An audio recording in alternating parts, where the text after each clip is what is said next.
Comme je l'ai expliqué récemment et toujours en précisant que personne n'a suffisamment de recul pour comprendre réellement ce qui se passe et à plus forte raison ce qui va se passer, dès le départ j'ai exprimé mon point de vue en disant que je trouvais qu'il y avait quelque chose de très positif dans ce réveil, dans cette prise en main finalement du peuple français ou d'une partie du peuple français.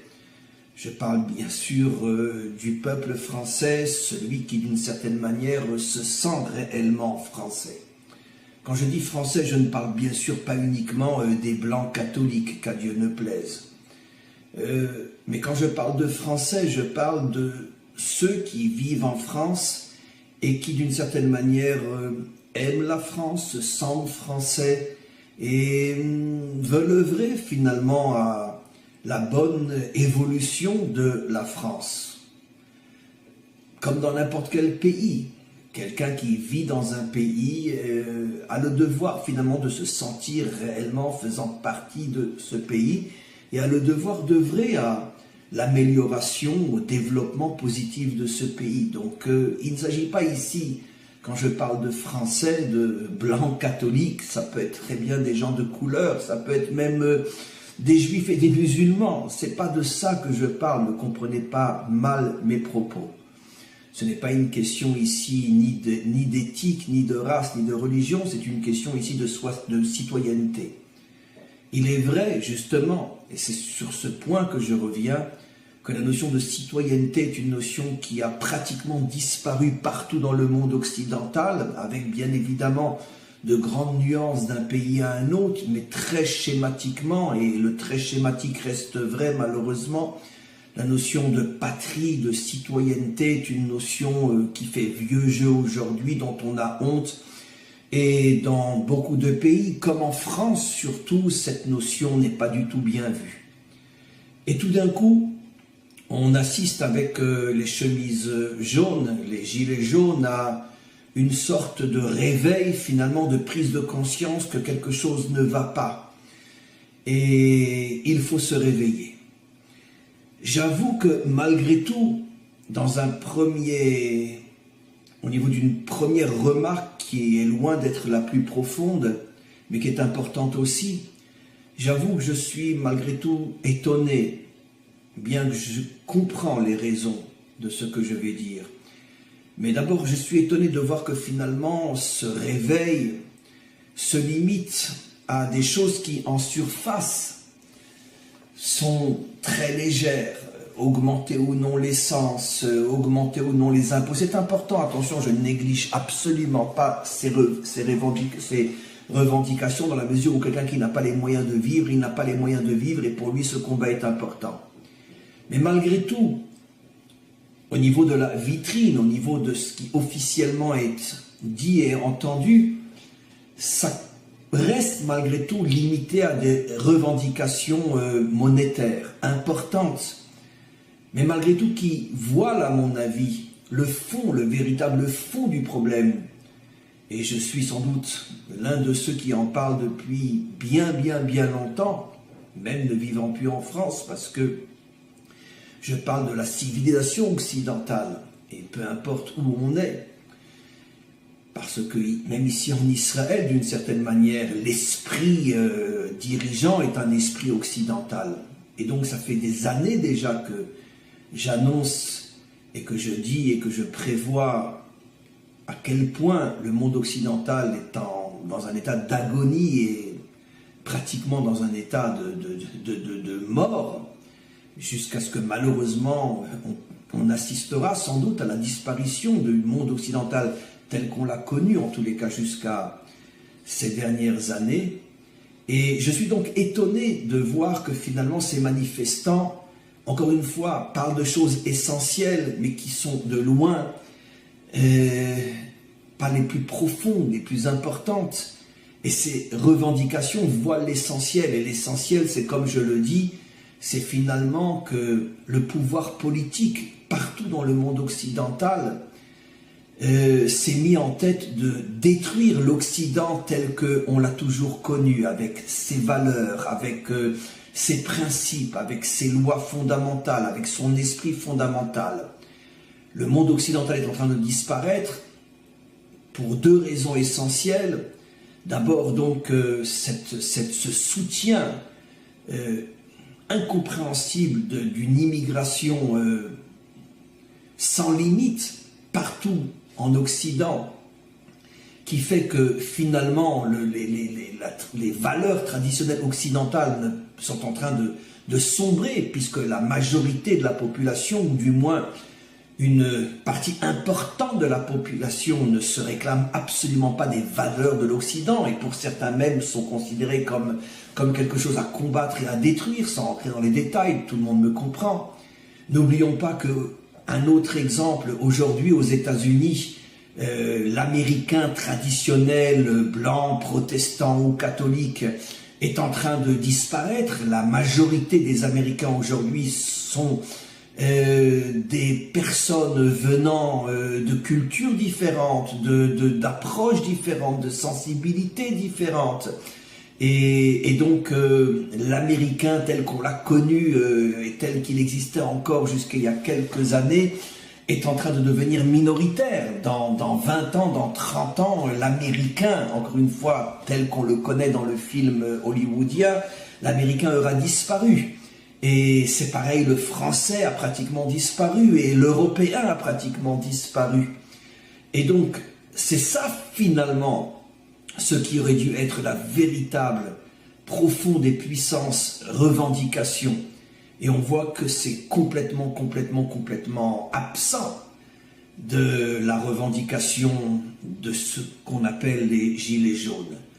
Et c'est un problème en soi, parce que comme on aura sans doute l'occasion de le voir tout au long de ce séminaire, lorsque on s'attarde, lorsque l'on s'attache à l'accessoire, même si l'accessoire est important, mais qu'on passe à côté de l'essentiel, finalement, tout tombe et tout est récupéré. Je reviendrai sur le mot récupérer dans quelques instants. Alors, parallèlement à ce mouvement des Gilets jaunes, j'ai annoncé déjà, il y a pas mal de temps, dès que ces manifestations ont commencé, je l'ai écrit, je l'ai dit, pas d'une manière véritablement officielle, mais disons à l'occasion de différentes questions que l'on m'adressait sur Facebook ou sur ma boîte email privée ou sur mes groupes WhatsApp, peu importe. J'ai toujours répondu que le grand problème, c'est que très vite ce mouvement va être infiltré.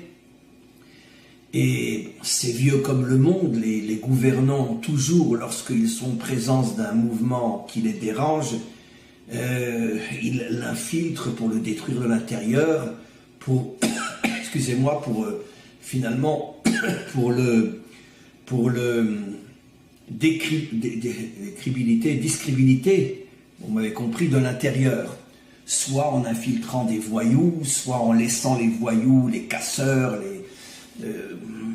s'approcher de ce mouvement. Donc le mouvement va être discrédité, voilà, c'est le mot que je cherchais, aux yeux de la population. Mais ces derniers temps, on assiste à un phénomène encore beaucoup plus douloureux, surtout pour nous les Juifs, c'est que de plus en plus de grands antisémites commencent à infiltrer ce mouvement, commencent à parler au nom de ce mouvement, parfois même avec un gilet jaune sur eux, ou parlent pour ce mouvement.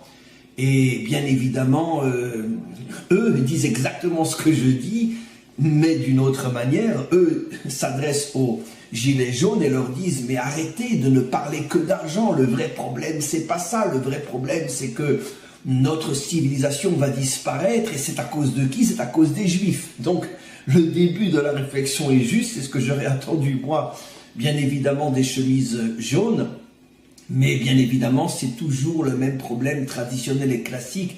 Il y a des vidéos sur YouTube inimaginables qui circulent. Évidemment, moi je suis l'une des boîtes aux lettres les plus cherchées, les plus on pourrait dire, les plus visées dans ce monde, et je reçois par jour, je ne peux même plus compter le nombre de vidéos, le nombre de messages que je reçois, je ne sais même plus où y mettre ma tête, mais tout ça pour me demander qu'est-ce que j'en pense. Mais je vois effectivement que de plus en plus de Français, et de vrais Français dans le sens blanc catholique, de Français de souche comme on dirait, commencent à finalement revenir à ce qui est vieux comme le monde depuis 2000 ans, depuis la naissance finalement de l'Occident chrétien.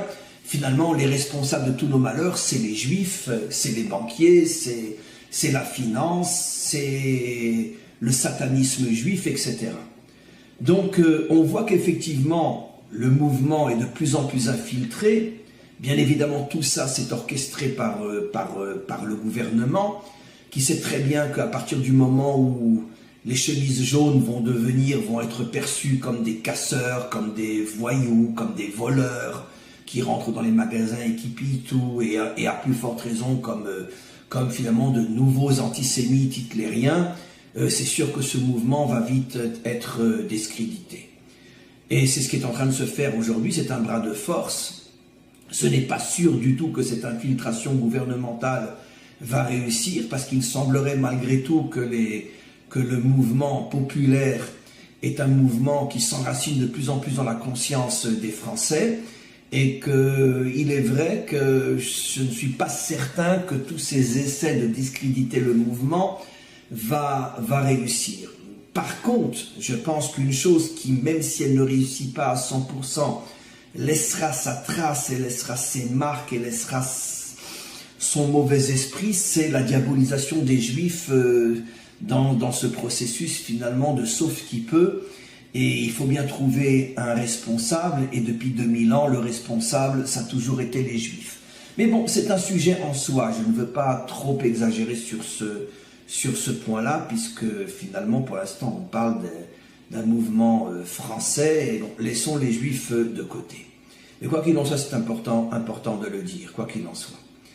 Alors, je voudrais malgré tout revenir à quelque chose de beaucoup plus profond, puisque, comme je l'ai annoncé, dans notre devoir en tant qu'enseignant et maître de Torah, c'est de toujours aller plus loin que le visible, plus loin que ce qu'on entend, ce que l'on voit, ce que l'on comprend et ressent, essayer de remonter très haut. Et on voit que finalement la Torah, dans sa métaphore, dans sa description très imagée de la faute de Adam et de Ève, nous apprend quelque chose d'essentiel qui est l'un des points les plus fondamentaux de toute l'histoire humaine. La récupération finalement des étincelles de bien, mais qui ne sont pas suffisamment fortes, elles sont tout de suite récupérées et déviées. Ça a été le cas, je vais tout de suite expliquer bien sûr la source thoraïque, ça a été le cas de toutes les révolutions dans l'histoire humaine. Pour ne parler que des récentes, même en parlant de quelques décennies ou siècles en arrière, c'est évident que la Révolution française, par exemple, avait quelque chose d'extraordinairement bon et bien dans son essence révolutionnaire. Mais très vite, c'est devenu du n'importe quoi. Très vite, c'est devenu des règlements de compte, des massacres, la guillotine, 24 heures sur 24, et après les conflits politiques, etc. Bon, je ne dis pas qu'il n'y a que du mal qui est sorti de la Révolution française, qu'à Dieu ne plaise. Quoi qu'il en soit, c'est évident que le monde laïque a beaucoup de mieux en lui que ne l'avait le monde avant la Révolution française. La démocratie est malgré tout infiniment mieux que la royauté, et les valeurs du monde démocrate laïque sont infiniment meilleures que celles du clergé et de la noblesse, c'est évident. Mais malgré tout, ça aurait pu être quelque chose de beaucoup mieux, mais qui a été esquinté, qui a été abîmé par toutes les déviations et toutes les récupérations finalement on va le dire dans un langage très simple, de tous les arrivistes, de tous les profiteurs qui se collent toujours à un changement pour le dévier, pour en profiter, pour finalement s'en mettre plein le pouvoir et plein les poches. Et ça a été après le cas de la révolution bolchevique, quitte à étonner certains, elle avait en soi quelque chose d'extrêmement bon, d'extrêmement positif, d'extrêmement fort, la libération des travailleurs, la libération des peuples sous l'emprise du tsar, qui était un régime horrible. Finalement, des quelques poignées de familles régnaient sur des centaines de millions d'hommes et de femmes exploités qui crevaient de faim. Et finalement, cette révolution avait quelque chose de très très bon. Des gens comme Trotsky, bon c'est vrai, il était juif, pas parce qu'il était juif que je le dis, il y en avait des tas d'autres. Mais Trotsky ou d'autres étaient véritablement de véritables idéalistes, de véritables rêveurs qui voulaient véritablement un monde meilleur. Mais tout de suite, c'est récupéré par des forces sataniques, diaboliques, dont l'un des plus grands sera bien sûr Staline. D'ailleurs, en hébreu, Staline, dans le mot Staline, vous avez le mot Satan. C'est incroyable, les mêmes lettres, avec un lamed en plus, mais c'est le même mot. Satan et Staline, c'est les mêmes lettres en hébreu. Quand on écrit, bien sûr, le mot en hébreu. Et bon, des Staline, et puis après, bon, toute la classe dirigeante qui suit, jusqu'à plus ou moins l'effondrement du RSS, et plus ou moins encore jusqu'à aujourd'hui avec d'énormes nuances, mais ça reste malgré tout un pouvoir qui n'est pas un pouvoir qui représente le peuple, et bien sûr certainement pas jusqu'à l'effondrement de l'URSS. Donc là encore, on a affaire finalement à un réveil qui en soi est extrêmement bon, extrêmement positif. Les valeurs sont de vraies valeurs, comme la Révolution française, égalité, fraternité, égalité. C'était pas des mots vitrines, c'était sincère, mais tout de suite, il y a des récupérations. Et encore, la récupération de la Révolution française a été moins dramatique que celle de la Révolution russe, où là, c'est une catastrophe. En quelques années, on arrive à Staline, un assassin qui a assassiné son peuple. Il a fait exécuter des dizaines de millions d'hommes et de femmes. Je parle de dizaines de millions d'hommes et de femmes. Soit par les déportations en Sibérie, soit par le fait de les laisser crever de faim, etc. Parlons d'une autre révolution qui n'a pas la forme externe d'une révolution, mais qui est une révolution, on pourrait dire, idéologique. Le libéralisme, le capitalisme, il y a aussi dans ces choses-là quelque chose de très très bien, donner la possibilité à chacun d'atteindre le sommet s'il le veut, s'il travaille. Il n'y a plus de dictature au niveau du gouvernement qui ne peut pas empêcher quelqu'un de devenir riche s'il a les moyens intellectuels et comment dirais-je, la volonté de le devenir. C'est ce qui fait que l'Amérique jusqu'à aujourd'hui reste le symbole de tout est possible. D'où sortait Obama, d'où sort Trump, même si sur le plan financier il avait les moyens, mais sur le plan politique et américain, mais il n'avait aucune chance. Et combien de mangeurs de rien sont devenus des millionnaires ou des milliardaires aux États-Unis. C'est vraiment le pays du tout est possible. Il y a quelque chose d'extrêmement positif là-dedans aussi, de donner la possibilité à chaque homme d'atteindre le sommet. Mais là aussi, le capitalisme ou le libéralisme sont récupérés d'une manière abominable par toutes les dictatures finalement silencieuses, secrètes, complotistes, derrière les rideaux. Et on sait très bien que le monde capitaliste est entre les mains de gens que l'on peut aussi appeler d'une certaine manière des petits satanes ou des grands satanes. Et donc, partout, à chaque fois qu'il y a une révolution, prenons un autre type de révolution aussi. Par exemple, en Europe, le fait, il est interdit d'interdire, mai 68, il y avait aussi quelque chose de très positif, de libérer l'homme de ses angoisses morales étouffantes, laisse l'amour s'exprimer, laisse la liberté d'expression. Dans le fond, ce sont des choses extraordinaires aussi. Mais tout de suite, une récupération inimaginable, où finalement, il est interdit d'interdire, c'est devenu du n'importe quoi, ou vraiment, sans rentrer dans les détails, j'ai pas envie, mais enfin, vous êtes tous des adultes et vous comprenez de quoi je parle. Il n'y a plus de limite, ça veut dire que la norme devient du rejetable et les folies deviennent la norme aujourd'hui. Ça veut dire, comme un exemple je donne toujours, si quelqu'un aime sa femme et est fidèle et est marié depuis 30 ans et vraiment c'est un couple qui a réussi et qui s'aime, au regard du monde d'aujourd'hui, on va les prendre pour des fous furieux, pour des malades mentaux. Mais enfin, mais quand même, t'es un malade, t'es un impuissant, t'es pas un mec, t'es pas un homme. Quoi, la même femme depuis 30 ans, mais on commence à avoir des doutes si t'es viril.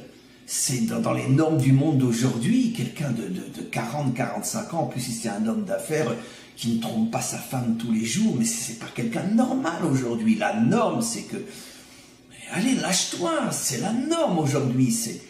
Donc, la normalité est devenue une abomination et l'horreur est devenue une norme. Et tout a commencé avec, encore une fois, quelque chose qui au départ était très très juste, qui était fondé. Il est interdit d'interdire. Arrêtez de nous saouler avec votre morale, on pourrait dire judéo-chrétienne, agonisante et destructrice. Il y avait quelque chose de bien là-dedans, mais ça encore une fois a été récupéré, ça encore une fois, c'est parti dans tous les sens. Il n'y a pas d'exception à ce que je dis. Toute l'histoire humaine est faite de réveils sincères qui partent dans le décor. Il y a une récupération. Et bien ce principe fondamental de l'histoire est écrit clairement dans le langage imagé de la Torah. C'est la faute de Adam et de Chava. Nos maîtres nous expliquent de manière claire que le serpent voulait récupérer Chava. Et d'une certaine manière, il l'a oui récupéré sans entrer dans les détails. Mais oui, il y a eu une récupération. Or, Chava incarnait justement celle qui est là pour aider, pour construire. Rappelons-nous ce que Hachem dit, il n'est pas bon que l'homme soit seul, ça veut dire l'homme seul ne s'en sortira pas. Il a besoin de quelqu'un à ses côtés qui va l'aider. Et sans rentrer dans les détails, je ne vais pas vous faire un cours ni de Kabbalah, ni de pensée juive profonde, mais la féminité dans tout le judaïsme incarne justement cet apport de force, de réveil, d'idéal qui justement pousse l'homme à se prendre en main et à ne pas vivre uniquement métro, boulot, dodo. Nos maîtres nous disent que la première délivrance d'Israël s'est faite par le mérite des femmes, la sortie d'Égypte, et la dernière grande délivrance qui sera celle d'Israël et du monde se fera aussi par le mérite des femmes. Alors je ne peux pas rentrer dans les détails, c'est un cours qui ne s'y prête pas. Pourquoi les femmes? Qu'est-ce qu'il y a dans la féminité? Mais peu importe, la féminité dans le contexte thoraïque profond incarne justement cet idéal qui pousse l'homme à se prendre en main, à se réveiller. Et tout de suite vient le Nachash et il veut la récupérer. Et d'une certaine manière, il arrive à la récupérer. Ça veut dire que le Nachash est cette force qui, dans chaque génération, regarde, guette toute étincelle de réveil positif, et tout de suite, il vient et il le prend. Et finalement, il le souille, il l'esquinte, il le transforme. Je vais dire quelque chose de fou, et je sais que ça peut m'attirer des histoires inimaginables. Mais même les religions qui sont sorties du judaïsme, et le christianisme en est aussi un exemple fabuleux. Il est clair que dans le contexte de la naissance, je ne dirais pas du christianisme, car à cette époque-là, ce n'est pas encore le christianisme, mais c'est clair que la classe juive dominante était corrompue, elle était au service de Rome, comme on le sait, c'était le roi Hérode et toute la mafia qui l'entourait. D'ailleurs, Hérode n'était même pas un juif, pour le savoir. Mais c'est clair on était après la destruction du deuxième temple, on était dans une situation catastrophique, c'était le sauf qui peut. C'est clair qu'il y a eu un réveil de gens qui ont voulu essayer de retrouver une certaine morale, une certaine spiritualité authentique, loin du monde, loin de la politique, loin de la corruption. Au départ, c'était les Essénéens. Les Essénéens qui, eux, étaient si j'ose dire, une secte juive, mais juive 100%. Et des Essénéens sont sortis ceux qui se sont un petit peu extrémisés, encore un peu plus que les Essénéens. Ils ont fondé donc cette secte qui après va devenir le christianisme et qui va être complètement récupéré par Rome et qui va devenir... Mais si, comme je le dis toujours, et je le dis avec la plus grande certitude, si Jésus et ses disciples revenaient aujourd'hui, mais ils en mourraient de honte, ils en mourraient de ne pas pouvoir supporter comment leurs idées ont été récupérées, trafiquées, falsifiées. Mais même eux avaient déjà commis une certaine erreur en s'écartant du mouvement essénéen, qui lui était un vrai mouvement juif, qui n'avait aucune intention de se démarquer, mais qui voulait d'une certaine manière apporter quelque chose de nouveau dans ce peuple juif qui commençait à être dispersé, qui était persécuté, qui était dirigé par beaucoup d'hommes au pouvoir corrompus qui, pour sauver leur peau et leur famille, complotaient avec les Romains contre les Juifs eux-mêmes. Bon, le cas classique d'un peuple en décomposition. Mais bon, les premiers chrétiens se sont démarqués des Essénéens et d'autres sont venus, se sont démarqués encore plus d'eux et encore plus, jusqu'à ce que c'est devenu quelque chose qui n'a plus rien à voir avec ce que ça a été à l'époque biblique, à l'époque de la naissance de ce mouvement-là, et encore moins à l'époque des Essénéens. Et donc, c'est un exemple, encore une fois, d'une récupération inimaginable. Et dans tous les domaines, c'est comme ça. Mais dans d'autres domaines aussi, la technologie. Vous pensez que Einstein, quand il a commencé à rentrer dans la science nucléaire, il avait l'intention que ses découvertes servent à mettre le monde en danger comme il ne l'a jamais été aujourd'hui, si malheureusement il y a quelqu'un qui se trompe de bouton. Et quantité d'autres choses. Récemment, d'une manière absolument providentielle, j'écoutais un petit reportage sur l'invention de la dynamite. Au départ, la dynamite a été inventée justement pour pouvoir construire des routes, pour pouvoir faire des tunnels, pour pouvoir aplatir des endroits qui permettraient donc de construire des villes et des villages. La vision était vraiment constructrice, positive. Et tout de suite, ça a été récupéré par le Nachash, le serpent, qui en a fait une arme de guerre. Mais c'est toujours le même problème. La Torah nous a prévenu, toute la faute de Adam Arishon, c'est qu'à chaque fois que quelque chose de bien lève la tête dans ce monde, ou bien il est exécuté, ou bien il est récupéré pour en faire quelque chose d'extrêmement négatif, d'extrêmement mauvais. Alors, avec ce que je vois aujourd'hui, ces attaques antisémites inimaginables, ou ces casseurs, ou ces voleurs, ou le fait que même le noyau dur et pur des chemises jaunes n'arrive malgré tout pas à mettre en évidence le vrai problème et reste coincé dans des détails importants, mais qui sont malgré tout des détails par rapport au vrai problème, je me rends compte et je sais, et je ne me trompe pas, ce mouvement, même s'il continue à grandir, n'a aucune chance de réussir. Pourquoi? Parce que, encore une fois, pour les purs et durs qui sont parmi eux, ils font l'erreur de ne pas oser parler du vrai problème, qui est la mise à mort de la civilisation européenne et occidentale. Et à cause de toutes ces infiltrations qui cherchent à récupérer et finalement à falsifier et à souiller le mouvement, ce mouvement n'a aucune chance. Malgré tout, en me servant d'autres enseignements de la Torah, on a un principe fondamental dans la compréhension de la Torah, c'est que chaque sursaut de bien et de vérité dans l'histoire, même s'il est étouffé, ça reste des signes venant d'en haut comme quoi le monde avance, malgré toutes les apparences, le monde avance, quoi qu'il en soit, vers quelque chose de très très positif. C'est vrai, donnons un exemple simple, Avraham, Yitzhak, Yaakov, Hachem leur promet la terre d'Israël, et puis finalement ça se termine, la semaine prochaine, on commence le livre de Shemot, on commence déjà maintenant, dans la parashat Tzoel, on commence à parler de l'exil en Égypte. Alors, tu as des promesses divines et puis tu te retrouves des siècles en Égypte, esclave.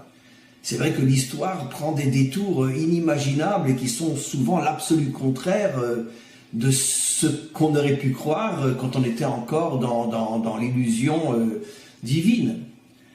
Enfin, dans l'illusion, dans la connexion divine, mais qui s'avère, tel qu'on l'avait compris, être une illusion, puisque les chemins qu'on va emprunter passe par l'inexplicable. Qui aurait pu imaginer qu'il aurait fallu passer par Auschwitz pour avoir la renaissance de l'État d'Israël. Donc, mais malgré tout, la promesse s'est accomplie. Ça a pris des siècles en passant par des situations inimaginables comme des siècles d'esclavage en Égypte. Là aussi, ce principe n'est pas vrai que pour les Juifs. Il est vrai pour l'histoire en général. Il y a des sursauts de vérité. Après, ça part dans du n'importe quoi. Mais le sursaut de vérité est là pour nous faire comprendre que finalement, il y a oui un réveil qui finira par aboutir, un petit peu comme une graine qu'on plante dans le sol. Dans un premier temps, elle pourrit, on ne voit plus rien, puis tout d'un coup pousse un arbre. Et bien, d'une certaine manière, ce sursaut des gilets jaunes, dans ce qu'il a de positif, nous permet de comprendre que finalement, les hommes prennent conscience, même s'ils ne savent pas l'exprimer, ils prennent conscience qu'un complot mondial, excusez-moi, essaye finalement de transformer l'humanité en esclave, comme certains, même parmi eux, le disent, et que finalement, au profit d'une caste de profiteurs, et que ce réveil-là est un avant-goût de la délivrance finale, où finalement les peuples seront définitivement réveillés de toutes les dictatures humaines, et c'est ça finalement le secret de la délivrance. La mise à mort du serpent, c'est-à-dire la mise à mort de toutes ces forces qui, durant toute l'histoire, étouffent, récupèrent, falsifient tout ce qui peut représenter le bien, mais finalement le bien finira par se dévoiler dans toute sa puissance avec le Mashiach, et finalement les peuples retrouveront leur véritable... Les peuples retrouveront, j'ai oublié d'éteindre mon portable, c'est pas grave, les peuples retrouveront leur véritable autonomie, les peuples retrouveront leur véritable liberté, et finalement plus aucun homme ne pourra diriger les peuples, leur mentir, les transformer en moutons ou en esclaves, tel qu'on le voit aujourd'hui. Juste un instant, ce qui ne va pas s'arrêter.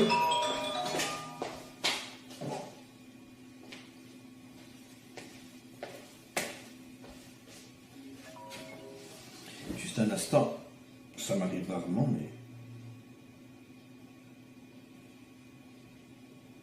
Voilà. Donc finalement, malgré tout, on doit rester avec un point d'optimisme. Si dans le temps présent, je peux me tromper, mais je suis pratiquement sûr que je ne me trompe pas. Si dans un temps relativement restreint, ce mouvement n'aboutira pas à grand-chose, bon alors très bien, on va baisser le prix de l'essence et on va augmenter les salaires, très bien, d'accord, mais c'est pas, encore une fois, c'est pas le vrai problème, c'est pas le vrai problème. Donc, par rapport au vrai problème, je ne pense pas que ce mouvement arrivera à aboutir, mais malgré tout, ce sursaut nous permet de comprendre que finalement le monde a une certaine prise de conscience de ce qui se passe, même s'il n'a pas la maturité, la force de l'exprimer comme il devrait l'exprimer, et ça renforce notre optimisme par rapport à une avancée du monde vers la délivrance finale. Alors maintenant, je voulais juste, avant que vous puissiez poser vos questions, je voudrais juste vous dire qu'il est largement temps de poser les questions, parce que je vais bientôt passer aux questions, et comme on a un décalage, il faut absolument que vos questions arrivent sur le chat avant que j'arrête moi de parler. Je voulais redire aussi, avant que j'oublie, qu'à partir du mois de janvier, si Dieu veut, on va passer à tous les dimanches, sauf quand je ne pourrai pas parce que je serai à l'étranger ou je serai en séminaire, peu importe, ou j'aurai d'autres activités, mais on va passer tous les dimanches, si Dieu veut, à un groupe Rai, donc le dimanche à 11 h. Et donc, vous serez tenus au courant, je vais faire une petite vidéo, on va envoyer des mails, etc. Et donc, je voulais, pour conclure, dire que finalement, donc encore une fois, le problème que nous décrit la Torah, cette récupération de Chava, de la force positive qui est là pour faire avancer l'homme, cette récupération par le Nachash, fait partie d'une certaine manière du projet historique selon le plan divin, pour permettre justement à l'homme d'arriver à écraser le serpent, comme la Torah lui le dit, tu écraseras sa tête avec ton talon. Et comme on le sait, le talon, d'après notre tradition, fait aussi allusion aux dernières générations avant la délivrance, qui sont appelées les talons du Messie, les talons du Mashiach, les dernières générations, les plus basses par rapport à la tête, mais d'un autre côté, c'est elles qui arriveront à écraser la tête du serpent. Alors on se trouve effectivement dans un paradoxe inimaginable, parce que bon, vu selon un certain angle, il semblerait que jamais le monde ne va aussi mal qu'aujourd'hui, jamais le monde n'est en danger autant qu'aujourd'hui, mais d'un autre côté, d'après notre tradition, c'est précisément ces générations qui sont les plus proches de la délivrance finale. Il est vrai que par ailleurs, nos maîtres nous disent que la délivrance viendra au moment où plus personne n'y croit. C'est un texte dans le Talmud, il fallait le faire, il y a 2000 ans pour le dire. La délivrance viendra au moment où plus personne n'y croira. Alors, c'est finalement l'explication de ce paradoxe. Parce que d'un côté, on a l'impression que s'il y a bien un moment dans l'histoire où le Mashiach ne pourra plus venir, c'est bien aujourd'hui, tellement le monde va mal. D'un autre côté, ça confirme ce que nos maîtres nous disent. C'est précisément quand on s'y attendra plus que le Mashiach viendra. Donc, finalement, si j'osais, pour conclure, à mon niveau, si j'osais poser la question, alors, qu'est-ce qu'on doit faire finalement? Alors, quel est notre... Comment on peut avancer, comment qu'on peut travailler? Je pense que, à titre individuel, on verra peut-être s'il y a des questions à titre collectif. À titre individuel, je pense que la seule manière de travailler, de se renforcer réellement, d'arriver véritablement à avancer dans la vie, c'est, si j'osais donner une image qui n'est peut-être pas très correcte, parce qu'elle est un petit peu douloureuse. Vous savez, en temps de guerre, une armée avance, un petit peu comme le débarquement. On a tous vu des dizaines de films sur le débarquement. Les Allemands tirent, il y a des soldats qui tombent, mais partout à côté de toi. Mais toi, tu dois avancer. Tu dois continuer à avancer. Tu as un objectif, tu dois continuer à avancer. C'est toujours cette image qui m'a toujours servi un petit peu de modèle par rapport à ma propre vie. Et je pense que c'est comme ça qu'on doit avancer. Tu as quelque chose, tu sens que tu as quelque chose de vrai en main. Tu vois que malgré tout autour de toi, les choses semblent aller dans un sens absolument contraire, comme le débarquement. On est là pour libérer l'Europe et finalement, au moment du débarquement, les soldats tombaient comme des mouches. Et on pouvait très vite se décourager, se dire on n'y arrivera pas, c'est pas possible. Les Allemands les attendaient et tiraient vraiment comme c'était un massacre d'une certaine manière le débarquement. Mais finalement, cet entêtement à vouloir réussir, ceux qui ont survécu ont sauvé l'Europe. Et donc je pense qu'il faut avoir ce principe dans notre vie.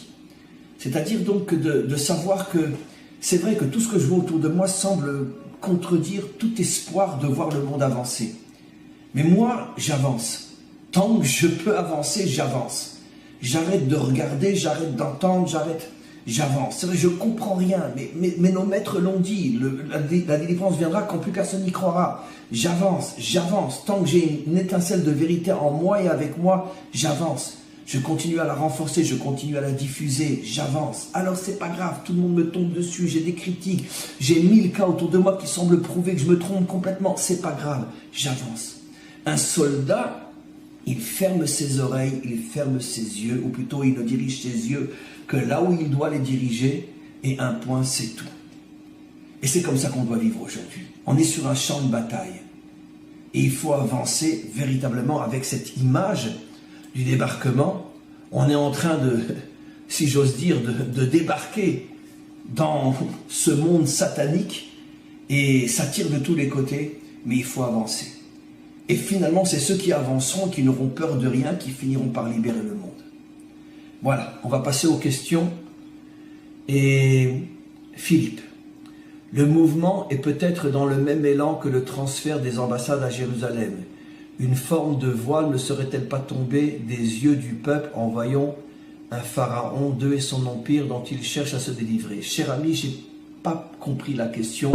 Je vous invite à la reposer de manière beaucoup plus claire. C'est vrai que je suis un petit peu fatigué, ne m'en voulez pas. Le problème n'est pas forcément chez vous, il est peut-être chez moi. Mais reformulez votre question. Marie-Pierre, alors, les gilets jaunes ne sont-ils pas comme ces juifs non religieux qui ont permis à Israël de revenir sur leur terre à travers l'histoire? Votre réflexion est très juste, très intéressante. C'est vrai que finalement, le peuple juif s'est reconstruit sur sa terre à partir d'une poignée d'hommes qui étaient loin, d'hommes et de femmes bien sûr, qui étaient très loin de représenter, on pourrait dire, l'esprit juif traditionnel et l'espoir juif traditionnel. Et très souvent, la plupart d'entre eux étaient même franchement, ouvertement anti-Torah, anti-religieux, anti-tradition et anti-Dieu. Et malgré tout, c'est eux qui ont amené finalement le retour d'Israël sur leur terre, comme je ne cesse de le dire. Et effectivement, si c'est à ce à quoi vous faites allusion, effectivement, les Gilets jaunes aussi représentent cette faction du peuple français ou de cette faction des Européens, bon, qui ne voient pas le vrai problème, qui ne parlent pas du vrai problème, qui ne sont pas conscients des vrais enjeux. Mais d'un autre côté, c'est un réveil, c'est quelque chose, c'est vrai, qui peut-être va enclencher quelque chose de plus profond. Exactement comme ceux qui, encore une fois, ont reconstruit l'État d'Israël, luttaient parfois même contre l'identité juive authentique, refusaient de parler du vrai problème, et finalement c'est eux qui ont amené aujourd'hui à ce que le peuple juif se reconstruit à tous les niveaux et surtout au niveau de son identité sur sa terre. Donc effectivement, on peut espérer, on est en droit d'espérer que peut-être qu'une fois de plus, le maître du monde se sert de personnes déterminées, sérieuses, courageuses, volontaires, un peu guerrières, bien que leur idéologie n'est pas la bonne par rapport au véritable problème, et peut-être que c'est grâce à ce catalyseur que le reste suivra. On continue. Alors, les Bnei Adam ont un rôle à jouer dans la mise à mort du Nachash, Marie-Pierre, en amenant la connexion à la Torah et Israël dans les nations. Bien évidemment, votre réflexion est très très très juste. Il est évident que de toute façon ne peuvent sauver les nations que les nations elles-mêmes. C'est pas les Juifs et ni la Torah qui va sauver les nations. Évidemment, déjà que les Juifs se sauvent eux-mêmes et arrivent à se prendre en main. Mais d'un autre côté, l'un des aspects les plus importants pour que les nations, pour que les Bnei Adam puissent réussir, c'est finalement de se connecter à la Torah d'Israël, à la Torah authentique d'Israël, et finalement cette union entre Israël et tout ce qu'il y a de bon parmi les nations, c'est ça la délivrance finale, comme notre tradition nous l'enseigne depuis des millénaires. La délivrance finale, c'est pas le Messie des Juifs uniquement, c'est pas un problème, un phénomène juif, c'est un problème, un phénomène universel. Et le Mashiach, c'est marqué clairement dans le Zohar et d'autres textes, aura à ses côtés des centaines de milliers, voire des millions de non-juifs qui seront à ses côtés et qui lutteront avec lui pour libérer le monde et pour le réparer. Donc c'est clair que ça suppose qu'il y aura forcément une connexion thoraïque entre tous ces non-juifs qui seront à côté du Mashiach pour amener la délivrance du monde. Et parce que pourquoi ils vont tout d'un coup se mettre à côté d'un juif? Et donc forcément, il y aura tout un travail de préparation. Et à ce niveau-là, comme le dit Marie-Pierre, les nations ont un rôle énorme. Et c'est ce qu'on voit aujourd'hui de plus en plus, des milliers, des dizaines de milliers, des centaines de milliers de non-juifs de partout dans le monde. Je recevais encore hier un message inimaginable de quelqu'un, c'est lui qui le dit, bon, je ne vais pas rallumer mon portable pour vous le lire, mais perdu au fin fond de l'Afrique et qui vient de découvrir, bon, par mes cours, vient de découvrir le judaïsme et a des réflexions absolument inimaginables. Vous savez quoi, je vais voir sans citer la personne, voir si j'arrive à retrouver son message. Attendez juste un instant, ne m'en voulez pas, parce que c'est quelque chose de phénoménal. Je vais voir si j'arrive à le retrouver. Un instant, ne m'en voulez pas. Sans entrer dans les détails pour ne pas nommer la personne, est-ce que je le retrouve?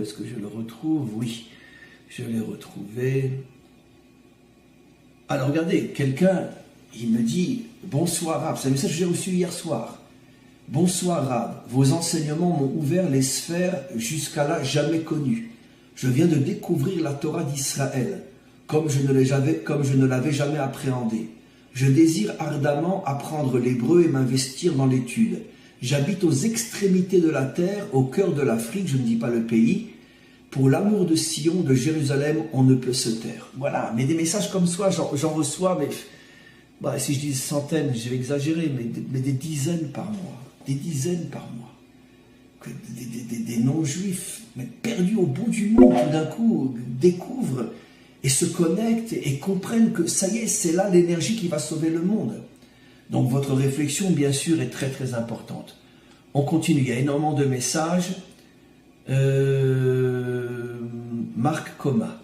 Les gouvernants ont d'ores et déjà trouvé le moyen de récupérer ce mouvement en faisant miroiter la possibilité aux leaders de devenir députés européens. Mais bien sûr, Marc, mais bien évidemment, mais ça c'est vieux comme le monde. Avant que le monde soit créé, ça existait déjà. La première manière de récupérer des leaders révolutionnaires, c'est de leur donner un poste. Mais c'est vieux comme le monde. Et bien évidemment, et ceux qui vont accepter, c'est fini. Eux sont morts, et si c'est la majorité qui accepte, alors évidemment, on va leur présenter ça une vitrine, au contraire, on va vous donner le pouvoir que votre revendication va pouvoir être, au contraire, va avoir une force politique, donc un réel pouvoir, un réel effet. Mais c'est la première récupération. Quand tu rentres dans une poubelle, tu ne peux que sentir mauvais, même si tu t'es parfumé au départ. Et donc très très très juste et très très malheureusement bonne réflexion. Alors, on continue. Thomas, les gilets jaunes ne sont que la partie émergée d'une réaction immunitaire instinctive des peuples occidentaux pour reprendre le contrôle de leur vie et de leur pays. J'ai discuté avec des personnes dans le pays, Rav, j'ai beaucoup de crainte pour les juifs. Donc, d'abord la première partie. Oui, vous dites exactement ce que, d'une autre manière, ce que Marie-Pierre avait suggéré, que même si eux, leur revendication est encore une revendication importante mais accessoire comme le problème monétaire, c'est vrai que derrière se cache finalement, c'est sûr et certain, une prise de conscience beaucoup plus profonde. Et donc je partage absolument ce que vous dites. Et en ce qui concerne les juifs, je partage à 100% malheureusement aussi votre crainte, c'est qu'il n'y a pas de révolution sans fautif. Et malheureusement, on sait très bien que dans le monde européen basique, c'est rentré dans l'ADN de l'européen classique. S'il y a un fautif, c'est forcément les juifs. Et donc, il n'y a pas de révolution sans coupable, et il n'y a pas de coupable sans juif. Et donc, je suis 100% d'accord avec vous que si cette révolution continue à se renforcer et grandir, aujourd'hui, c'est simplement quelques petits ou grands, peu importe, antisémites qui font circuler leurs accusations sur YouTube. Pour l'instant, c'est absolument pas repris véritablement en charge par ce mouvement-là. Mais si ce mouvement se renforce et grandit, il y a de grandes chances que le juif va devenir le coupable officiel de tout ce qui va mal en France et en Europe. Alors, Yehudit, Juifs de France, d'Europe et d'ailleurs la terre de vos ancêtres vous attend. Faites votre alia, vous avez 100% raison. Alors Marie-Pierre, je vois se profiler la montée d'une colère-haine immense des peuples. Et on sait que ça va se retourner contre les Juifs à cause des Amalek d'apparence juive, Soros et autres, qui réellement sèment la désolation. Bon, Marie-Pierre, vous touchez à un sujet extrêmement délicat. Et ça fait longtemps que je me dis, est-ce que je vais faire, oui ou non, un cours ou une intervention sur ce sujet. Sachez, Marie-Pierre et tous ceux qui m'écoutent et tous ceux qui m'écouteront, que depuis la sortie d'Égypte, et nous avons des commentaires explicites à ce sujet qui datent de millénaires, le peuple juif a été infiltré.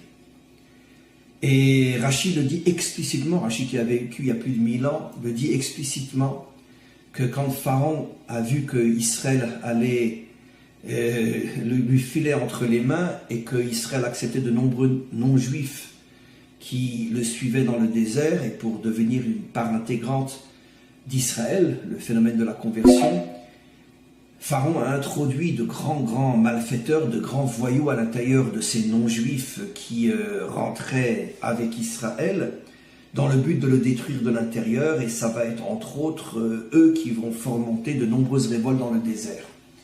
Alors comme c'est un phénomène biblique, il est forcément éternel. La Bible est le microcosme de l'histoire humaine.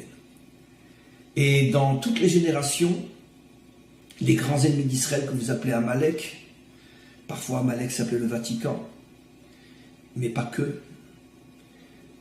les grands ennemis d'Israël ont tout fait pour introduire, créer de fausses identités juives à l'intérieur du peuple juif. Ça veut dire prendre de véritables nazis, pas dans le sens allemand du terme, mais de véritables amalécites, nazis dans un langage plus moderne, et leur ont créé, parce qu'ils avaient les moyens, leur ont créé une identité juive, de faux documents, de faux passeports, etc.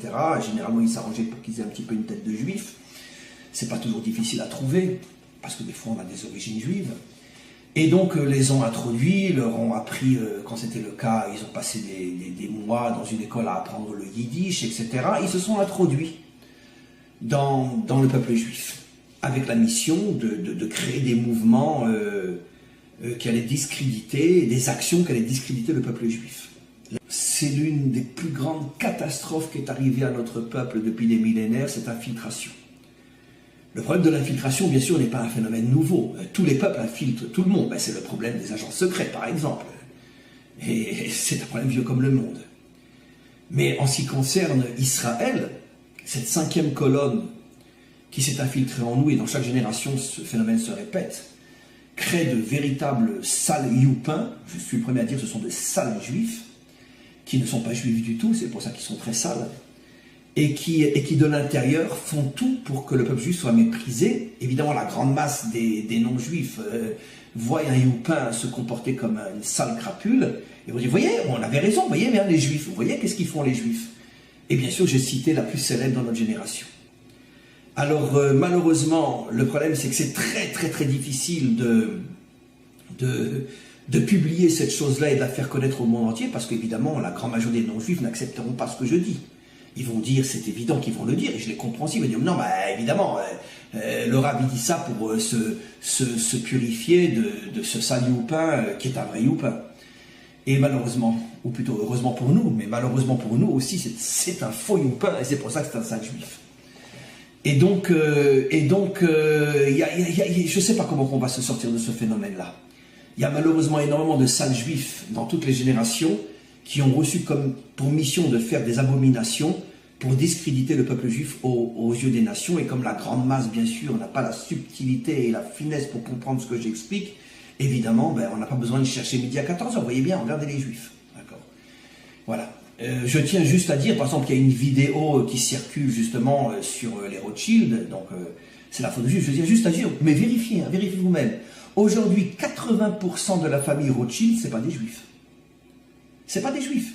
Les Rothschild, depuis 2 ou 3 générations, se sont tous mariés avec des noms juifs, donc les enfants ne sont pas juifs. Et les banques Rothschild ne sont plus, il y a des exceptions bien sûr, mais dans la grande majorité ne sont plus gérées par des juifs aujourd'hui. Ce sont des non-juifs, et dont certains sont catholiques officiels. Mais ça c'est complètement étouffé, c'est pas dit, on ne le dit pas. On reste avec le concept que Rothschild c'est une banque juive. Aujourd'hui, Rothschild n'est plus une banque juive. D'accord ? Comme cette folie de croire que Rockefeller était juif. Rockefeller n'a jamais été juif, c'était un évangéliste, un protestant, mais franchement affiché. Il n'a jamais été juif, Rockefeller. Jamais. Et ainsi de suite. Et donc, mais on continue à parler des banquiers juifs, les Rothschild, les Rockefeller, etc., alors que ni les uns ni les autres ne sont juifs. Bon, c'est un détail, c'est pas le vrai problème. Le vrai problème, c'est que même quand il y en a un qui s'avoue être juif, si c'est une grande ordure, il y a 9 chances sur 10 qu'il ne le soit pas. En tous les cas, la conclusion, c'est qu'effectivement, le peuple juif est drôlement en danger à cause de ce problème-là. On continue. Un instant. Alors,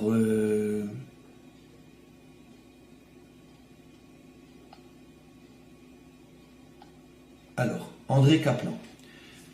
Le grand danger ne viendrait-il pas de Chine, qui avale tout sur son passage et qui achète tout? Le réseau ferroviaire en Israël, bien sûr, le port de Haïfa, etc., pour ne pas parler de tout ce qui se passe en France et surtout en Afrique. Les Chinois ont acheté toute l'Afrique.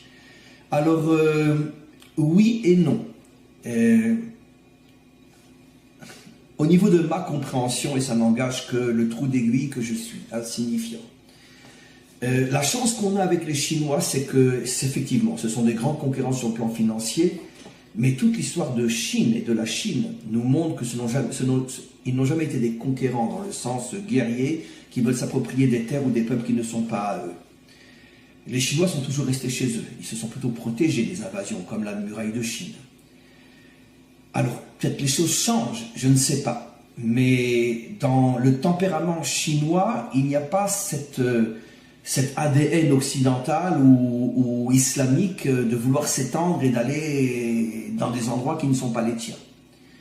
Donc peut-être c'est notre chance. C'est vrai que sur le plan économique, ils sont en train de conquérir le monde, Mais je pense que les Chinois, tant qu'on ne leur rentre pas dedans, ils ne feront de mal à personne. Encore une fois, c'est mon point de vue. Si je me trompe, je ne suis qu'un homme. On continue. Christine, Bruno. Finalement, même si ce mouvement en colère parmi tant d'autres à venir nourrit et renforce aussi le pouvoir de l'élite non adamique au gouvernement, quoi qu'il en soit, ils feront donc venir enfin Mashiach. Je dis inconsciemment, tout mouvement qui a une étincelle de bien en lui participe, avec des détours inimaginables et parfois horribles, et participe à la venue du Mashiach, effectivement.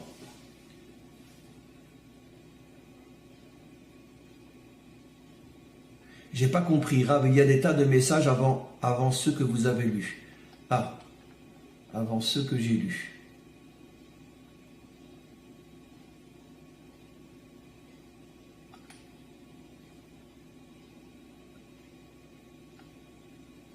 Masson, les Gilets jaunes mettent en avant des revendications monétaires car parler d'autre chose ne serait pas entendu par les politiques. Vous avez raison aussi.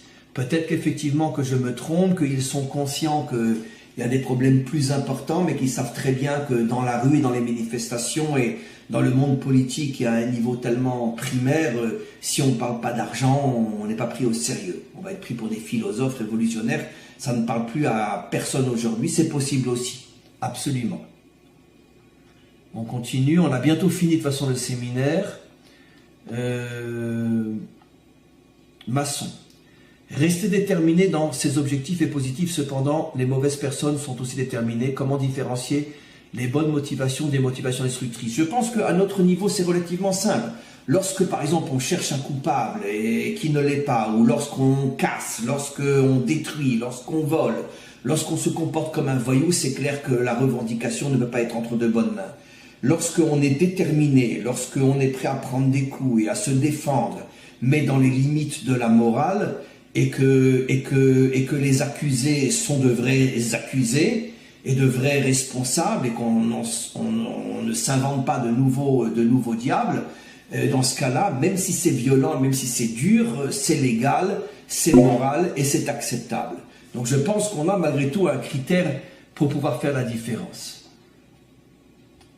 Alors, Urni, la caste de pouvoir a imposé une monociature planétaire, plus de nations, plus de frontières, avec une monolithe, donc une asphyxie de toutes les valeurs de liberté et de démocratie. C'est ce que je dis, cher amis, avec ou sans eux, je ne sais pas, excusez-moi, c'est ce que je dis, ce que je répète depuis pas mal d'années déjà, que le but, l'entente au niveau de tous les gouvernements et tous les gouvernants du monde occidental, c'est de faire tomber l'identité des peuples afin de transformer l'humanité en étant une humanité unie dans sa dimension mouton et esclave, au profit de la caste dominante qui s'en mettra plein les poches et que l'humanité, ayant perdu toutes ses références, toutes ses valeurs, toute son identité, n'ayant plus ni passé, ni présent, ni futur, n'aura plus envie de se battre pour quoi que ce soit, parce qu'un homme n'est prêt à se battre quand il a des valeurs, quand il sait d'où il vient, quand il sait où il est. Mais quand tout ça a disparu, il ne se bat plus. Effectivement. Caroline, y a-t-il un lien entre ce mouvement et la délivrance viendra de France? Sans doute, et c'est vrai que beaucoup de choses au départ, je dis bien au départ, extrêmement positives, sont sorties de France. La Révolution française, cette revendication aujourd'hui des Gilets jaunes, et quantité d'autres choses, dans l'art, dans la musique, dans les valeurs, il y a toujours eu une étincelle de bien, malheureusement tout de suite déviée et récupérée, mais c'est souvent sorti de France, et c'est sans doute la raison pour laquelle on nous dit que dans notre tradition que la délivrance viendra de France, dans le sens de ce réveil, on pourrait dire, de ce réveil révolutionnaire qui est typique à l'identité française authentique, que malheureusement on fait tout pour étouffer aujourd'hui.